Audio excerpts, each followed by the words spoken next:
One week after my wedding, my mother-in-law used our spare key, let herself into my house, and was sitting in my living room with a notary and a stack of papers when I got home from work. She had no idea my grandmother already warned me about people like her. My grandmother was the smartest woman I ever knew. When she passed, she left me 3 properties: a brownstone worth about $890,000, a beach cottage she owned since 1978, and a small rental bringing in $2,400 a month. I told no one except my lawyer. Grandma always said money changes how people see you. Keep your wealth quiet and watch how people treat you when they think you have nothing. I'd been with Joel for 2 years when he proposed. His mother Diane was a little nosy. She asked a lot of questions about my job, my savings, even my parents' financial situation. I thought she was just being protective. Looking back, she was taking inventory. Our wedding was small. Joel and I paid for most of it. His mom contributed $3,000 and made sure everyone knew. Diane made comments the whole time. My dress was too simple. The venue was too modest. She asked if I could really afford the honeymoon. I smiled and said we were keeping things within our means. On our wedding night, Joel mentioned something strange. My mom asked if you had any inheritance coming. I told her I didn't think so. I kept my face calm, but my guard went up. 1 week later, I came home from work and found Diane sitting in our living room. Joel was still at the office. She had used the spare key we gave her for emergencies. Across from her sat a man in a gray suit holding a briefcase. She smiled and said, "Sit down, Claire. This is Mr. Hoffman. He's a notary.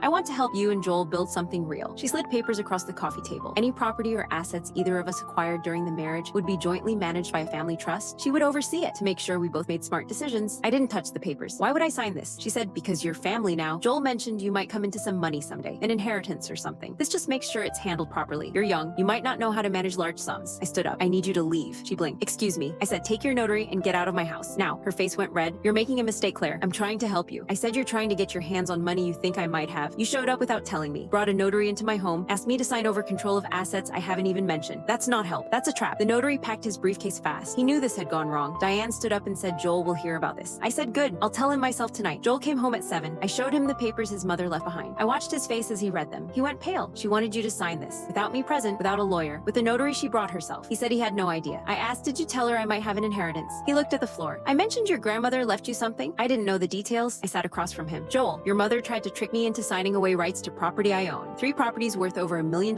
combined. A brownstone, a beach cottage, a rental. I didn't tell anyone because Grandma taught me to watch how people act when they think you have nothing." He asked why I never told him. I said because I needed to see who I was marrying and who I was marrying into. Joel called his mother that night. I heard the yelling through the phone. She tried to say it was for protection. Joel told her not to contact us until she apologized. That was 3 months ago. She still hasn't. She told the whole family I'm controlling and secretive, that I turned her son against her, that I probably don't even have the money I claim. I haven't shown anyone proof. I don't need to. The brownstone is in my name. The cottage is in my name. The rent checks come to my account, and my grandmother was right about everything.